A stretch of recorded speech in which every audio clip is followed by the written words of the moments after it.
Okay, we're going to start chapter 2, financial accounting, chapter 2 of the Kimmel book, talking a little bit more detail. We gave you the overall framework of financial accounting. We're looking at financial statements. We talked about the income statement, statement of retained earnings, the balance sheet. Now we're going to continue to drill a little deeper, look a little more closely at the balance sheet, some of the items that go in the balance sheet, and we're also going to begin the conversation about ratio analysis. Ratio analysis is essentially calculation of ratios, percentages of financial data which can be used to compare and contrast companies against each other. In addition, comparing a company's success this year versus next year and try to see some trend analysis, whether the company is improving or the company is going down. So let me share my screen. We can pull up the PowerPoint presentation with regard to chapter 2. And we can specifically see chapter 2, a further look at financial statements. So looking at a little bit more detail, as I said before. Here are some of the major learning objectives that we're going to see in this chapter. We're going to identify the sections of a classified balance sheet. Shortly, we're going to see how we do that. We're going to classify the balance sheet between current and long-term. Current assets versus long-term assets. Current liabilities versus long-term liabilities. Secondly, we're going to talk about the ratios, use ratios to evaluate the company's profitability, liquidity, and solvency. And thirdly, we're going to delve into some more definitions and major concepts that underlie these financial statements. So let's identify the sections of a classified balance sheet. Remember, the balance sheet is a snapshot at a point in time. These are balances at a moment of time. It is not for a period of time. The income statement shows revenues for a period of time. 1 month, revenues, expenses. 3 months, revenues and expenses. So the income statement talks about a period of time where the balance sheet is at a moment in time. To improve understanding, companies group similar assets and similar liabilities together. So here's our standard classifications of balance sheet. We have current assets. We're going to talk about what those are, the definition, as well as the typical items you see as current assets. And then we have long-term assets, which include long-term investments, property, plant, and equipment, and intangibles. We'll define some of these. Similarly, on the other side of the equation, we have liabilities and stockholders' equity. We have current liabilities, long-term liabilities, and we have stockholders' equity. Here's a balance sheet, Franklin Corporation as of 10/31/22. And what we can see here is the beginnings of a classified balance sheet, a separation between current assets and long-term assets. We're going to see the definition in a few minutes. So the typical items you see as current assets are cash, investments, accounts receivable, monies that are owed to the company, notes receivable, inventory, that's the stuff they buy to resell, supplies, and prepaid insurance. We'll talk about that a little bit later. Then we have our long-term assets, which include long-term investments, include property, plant, and equipment. And then we have this concept of intangible assets, which we'll see in a few minutes.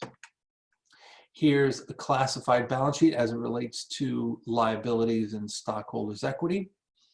Current liabilities, notes payable, accounts payable, unearned revenue, salaries and wages payable. And you can see long-term liabilities there. Mortgages payable, notes payable, and then stockholders' equity.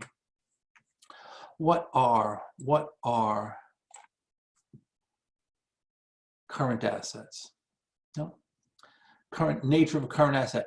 Assets a company expects to convert to cash within 1 year or the operating cycle, whichever is longer. Let's just deal with a 1-year issue, okay? Assets a company expects to convert to cash within 1 year. Common types of those current assets are cash, investments, receivables, inventories, prepaid expenses. Let's think about the cycle for a minute.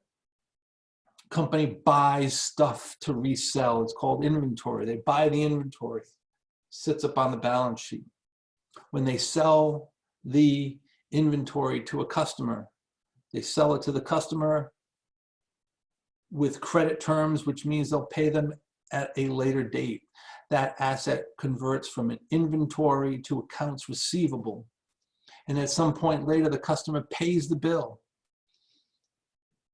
No longer a receivable, becomes cash. That typical transfer of the purchase from the time the company purchases the inventory to the time it's converted to cash can be somewhere between 90 and 120 days. Again, less than a year, less than 365 days. So inventory, accounts receivable are current assets.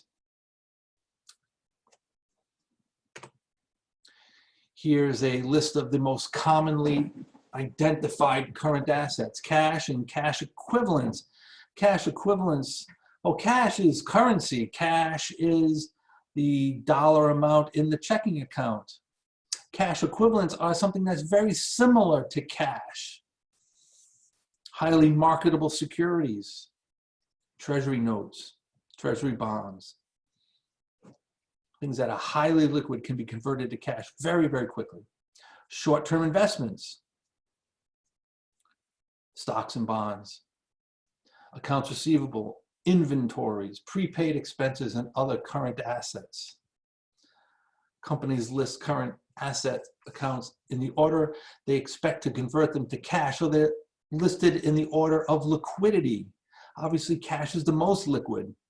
Inventory, as we discussed earlier, is less liquid. So the order of assets on a balance sheet is in the order of liquidity, from the most liquid to the least liquid.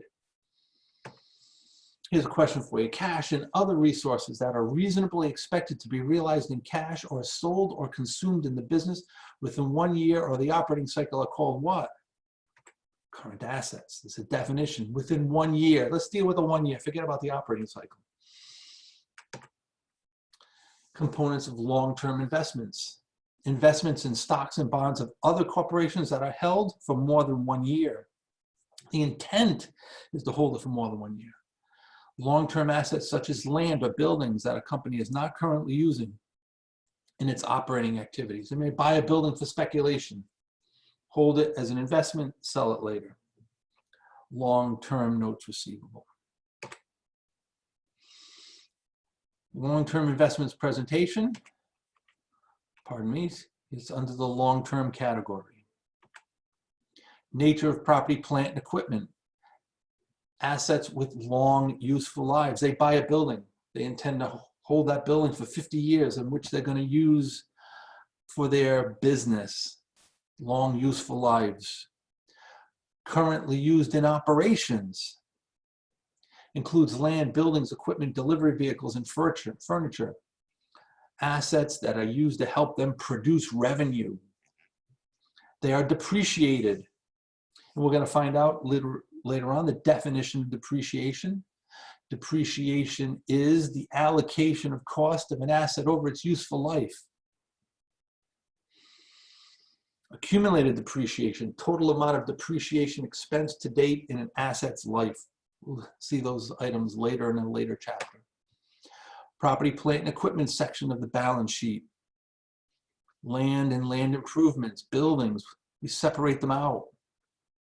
So the reader of the financial statement sees what's going on. So the original cost, what they originally paid for these assets, total $2,297,000. They have taken depreciation since they owned them in the amount of $1,433,000. The net book value, original cost minus accumulated depreciation is net book value. In this case, $864,000.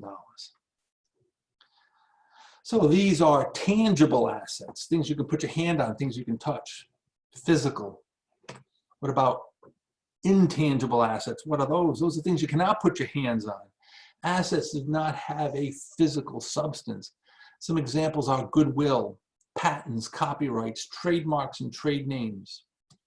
Sometimes intangible assets are reported under a broader heading called other assets. We all know what copyrights are, patents, trademarks. Intangible assets that they own, you can't put your hands on.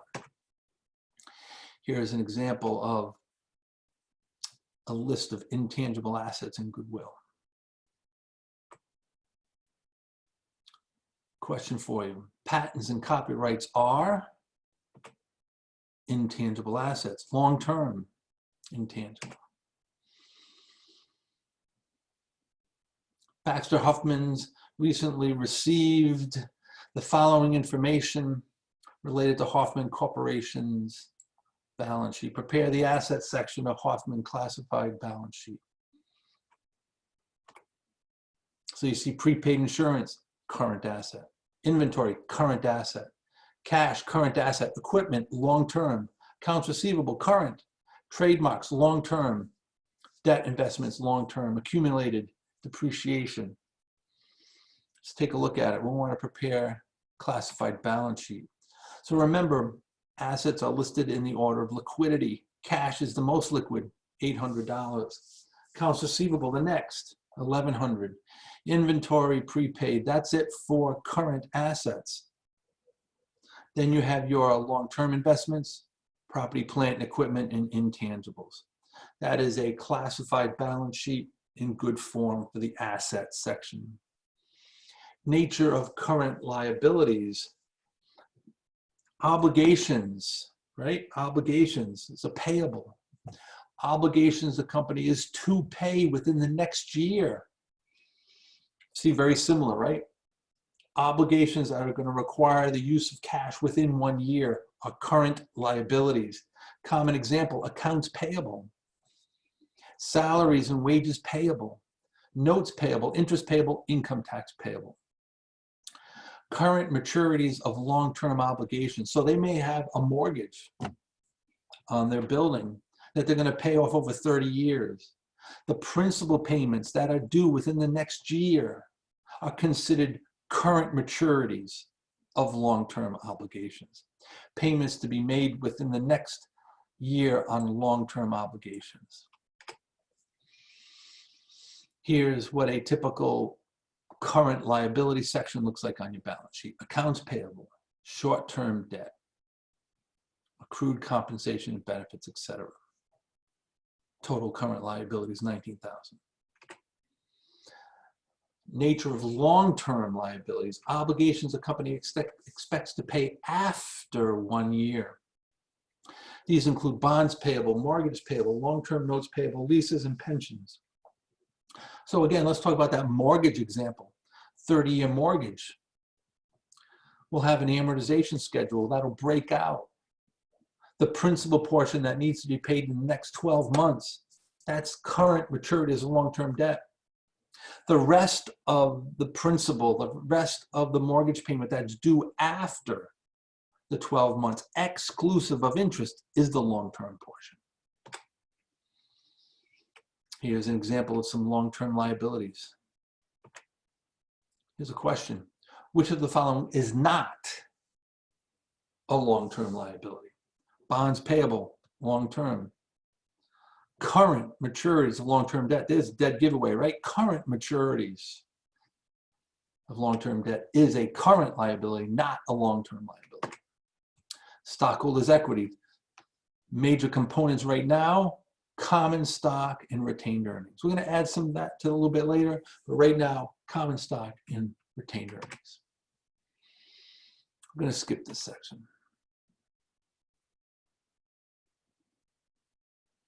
Oh no, this is good practice. Match each of the account names on the next slide to its proper balance sheet classification shown below.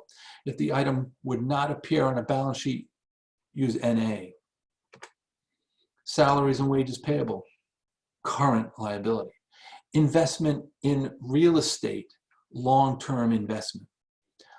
Unearned service revenue, again, that's an obligation to perform services in the forward, current liability. Debt investments, they have to tell you it's short-term, current asset. Mortgage payable, long-term liability. Accumulated depreciation, property, plant, and equipment, also long-term in nature.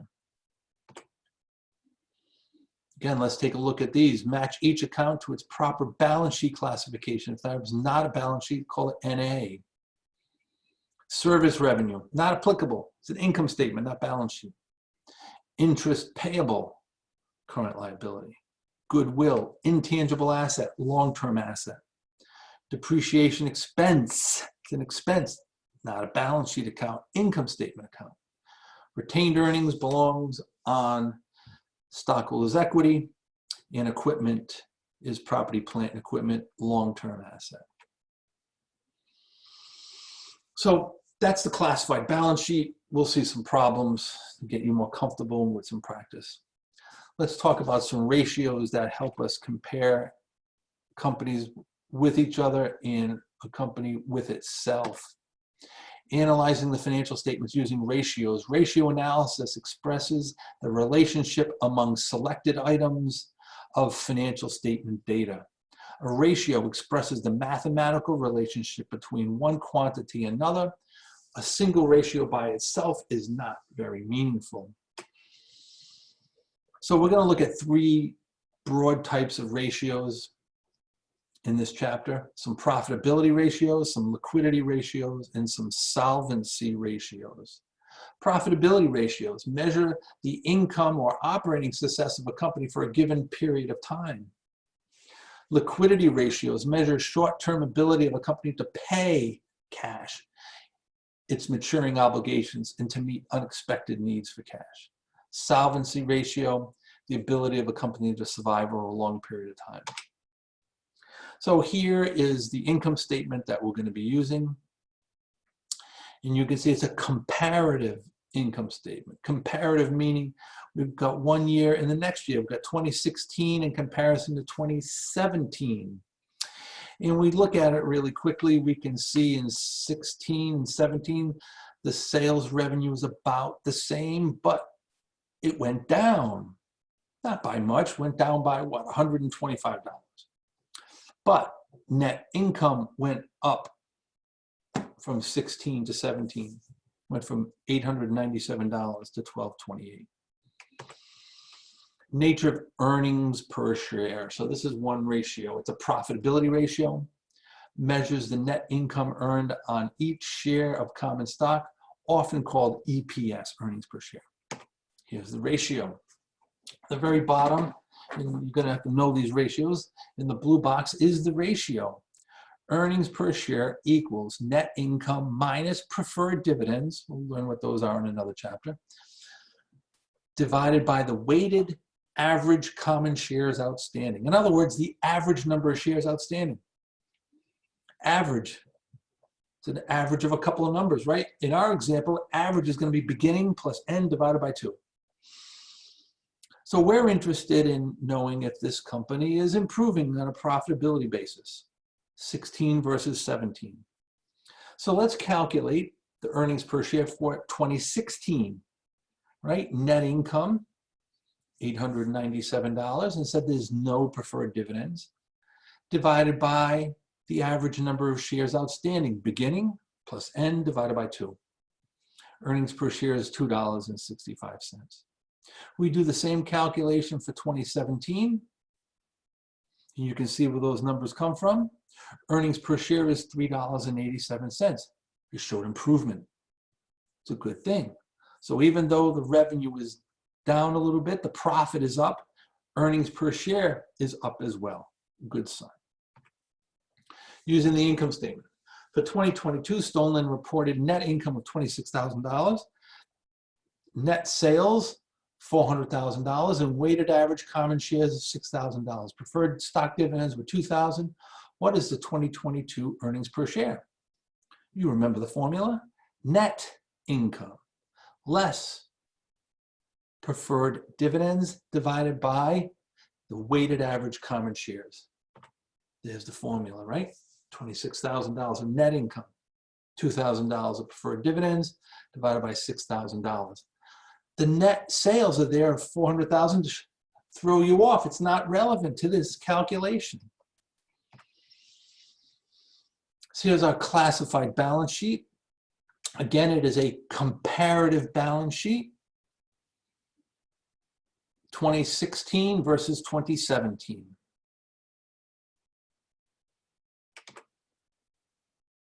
Here's the liabilities and stockholders equity section. We're going to talk about liquidity now. Liquidity, the ability to pay obligations expected to become due within the next year of the operating cycle. Working capital, the difference between the amounts of current assets and current liabilities. Very simple calculation. Current assets minus current liabilities is the definition of working capital. Best Buy had working capital of $3,394,000.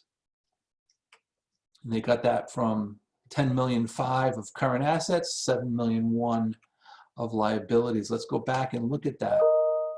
For 2017, you can see total current assets, $10,516,000.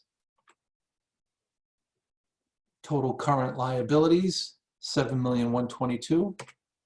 Hence, working capital. Determining liquidity, liquidity ratios. So working capital is one calculation, but the current ratio is another. Measures short-term ability to pay maturing obligations and meet unexpected needs. Probably one of the most popular ratios. Current assets divided by current liabilities. You always want it to be greater than 1. But you can see here's an example of Best Buy's calculation. For 2016, it was 1.43. And 2017, I don't know where this number comes from. It must be another company, okay, comparing it. So for 2016 for Best Buy was 1.43. For 2017 is 1.48. Again, they show improvement. But this other company, H.H. Gregg, probably another company within a competitor possibly, has a better current ratio. The higher the current ratio, the better. In 2017, for every dollar of current liabilities, Best Buy has, let me get rid of that. Sorry. Best Buy has 1.48 in current assets.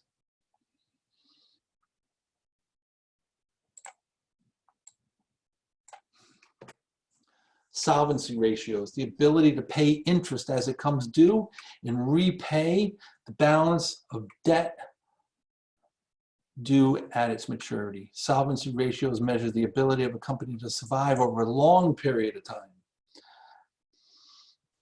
Some users evaluate solvency using a ratio of liabilities divided by stockholders' equity.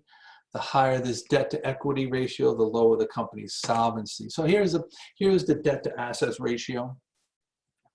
Very simple formula. Total liabilities divided by total assets. Not current assets divided by current liabilities. Not current liabilities divided by current assets. No, it's total liabilities divided by total assets. Here's Best Buy's numbers. So what does it mean here?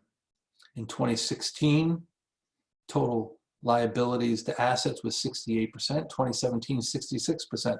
The lower the number, the better. Investors said, when debt is good, debt financing differs greatly across industries and companies. Here are some debt to asset ratios for selected companies. Debt to assets, remember, total liabilities divided by total assets. Evaluating cash flows. Cash provided by operating activities is a number you get from statement of cash flows. Fails to take into account that a company must invest in new property, plant, and equipment and must maintain dividends in current levels to satisfy investors.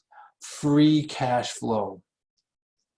Free cash flow describes the net cash provided by operating activities after adjusting for capital expenditures and dividends. So free cash flow, the formula is right there. Net cash provided by operating activities from the statement of cash flows, less capital expenditures, less cash dividends. Again, those numbers come from the statement of cash flows. Here's an example. MPC produced and sold 10,000 personal computers this year. It reported $100,000 cash provided by operating activities. In order to maintain production at 10,000 computers, MC invested $15,000 in equipment. It chose to pay $5,000 in dividends. Calculate free cash flow. So there's the formula. $100,000 less property, plant, and equipment of 15 less dividends. Free cash flow is $80,000. Following information is available for Ozone Inc. Current assets, total assets, current liabilities, total liabilities. You can see they're going to want you to calculate some ratios based upon this information. Compute the earnings per share, 22 and 21. So what do we see? I mean, you can go back and take a look at what these numbers came from, but when you look at this for Ozone, they're showing improvement. Earnings per share in 2021 was 80 cents a share. In 2022, it was $1. They're showing improvement. That's a good thing. Compute the current ratio and debt to assets ratio. Again, you can see where these numbers come from, and I encourage you to go back and look at it. But what's happening here? Current ratio is showing improvement. Goes from 1.6 to 2.2, shows improvement. Debt to assets ratio, again, showing improvement. The lower the number, the better. Showing improvement. This company is improving year over year. Free cash flow. Again, you can see where these numbers come from the previous chart. But again, this company is showing improvement. They have increased their free cash flow. So here are some definitions, some important concepts that you need to become familiar with for an understanding as we move forward. Generally accepted accounting principles, also known as GAAP, set of rules and practices having substantial authoritative support that the accounting profession recognizes as their general guides. We all use the same rules. We prepare the financial statements using the same rules so that there is comparability and consistency among statements. So GAAP, you need to know the definition. Standard setting bodies. So who sets standards? Securities and Exchange Commission, Financial Accounting Standards Board, Public Company Accounting Oversight Board. Those are the important ones. SEC, FASB, and PCOAB. Standard setting environment. Here's a question for you. Generally accepted accounting principles are A, a set of standards and rules that are recognized as a general guide for financial reporting. Has nothing to do with the IRS. It's not ethical dilemmas, and it's not fundamental truths that can be derived from the laws of nature. No. Rules of financial reporting. Qualities of useful information. FASB states useful information should possess two fundamental qualities. Relevance. The information must be relevant, and it has to be a faithful representation. In addition, concept of materiality. Company's specific aspect. An item is material when its size makes it likely to influence a decision of an investor or a creditor. Materiality, it's a big number. Relevance, what do these things mean? Makes a difference in a business decisions. Relevant information. Provides information that has predictive value and it can be confirmed. Faithful representation. Information accurately depicts what really happened. Information must be complete, neutral, and free from error. Enhancing qualities of useful information. Comparability. Results when different companies use the same accounting principles. So I can compare FedEx and UPS because they use the same rules, the same accounting rules. FedEx uses the same accounting rules as UPS. I can compare companies. Information is verifiable if independent observers using the same methods obtain similar results, hence an audit. Information has the quality of being understood if it is presented in a clear and concise fashion. Consistency means that the company uses the same accounting principles and methods from year to year. Can't change the rules. You define revenue the same way from year to year. And the information to have relevance must be timely. I can't be issuing a financial statement for the year 2020 in the year 2022. It has to be issued on a timely basis. Assumptions in financial reporting. The monetary unit assumption requires that only those things that can be expressed in money are included in the accounting records. Can't be saying, I have a beautiful company. You can't quantify it. Economic entity assumption states that every economic entity can be separately identified and accounted for. Periodicity states that the life of a business can be divided into artificial time periods. 1 month, 1 quarter, 6 months, a year. Going concern assumption, the business will remain in operation for the foreseeable future. The assumption is, when you're looking at a financial statement, that that company is going to be around for the foreseeable future. If they don't think the company is going to be around, it has to be disclosed. Measurement principles. Historical cost dictates companies record assets at cost, at what they paid for them, also called the cost principle. Fair value indicates that assets and liabilities should be reported at their fair value. That's a little confusing, don't worry about it. Usually means the lower of cost or fair value.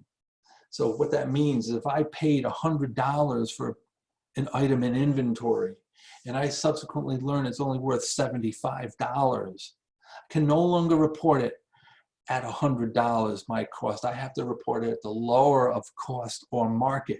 The market's $75, I need to write it down. You can never write it up. Full disclosure principle requires disclosure of all circumstances and events that would make a difference to financial statement users.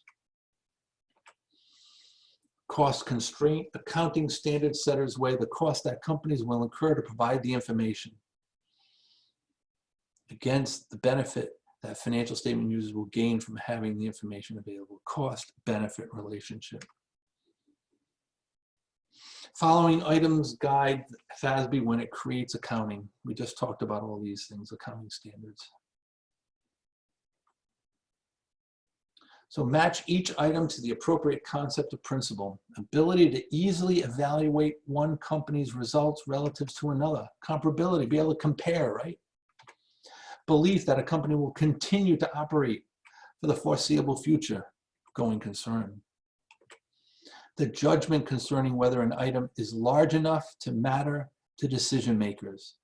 Materiality. The reporting of all information that would make a difference to financial statement users. Full disclosure, right? The practice of preparing financial statements at regular intervals. Periodicity. The quality of information that indicates the information makes a difference in a decision. Relevance. Belief that items should be reported on the balance sheet at the price that was paid to acquire the item. Historical cost, right? Or cost principle. A company's use of the same accounting principles and methods from year to year. Consistency. Tracing accounting events to particular companies. Economic entity. The desire to minimize error and bias in financial statements. Faithful representation. Reporting only those things that can be measured in dollars. Monetary unit. What is the primary criterion by which accounting information can be judged? The primary criterion, usefulness for decision making. We're not going to worry about the comparison of GAAP versus IFRS. So that's chapter 2's PowerPoint. Again, remember what we did. We talked about the 3 big things there. Number 1, classified balance sheet. Separation of current versus long-term. Second thing we talked about was beginning our ratio analysis, looking at certain ratios. Again, you're going to need to know those ratios. And thirdly, some of the primary underlying factors that are used in preparing financial statements. So thank you very much, and see you later.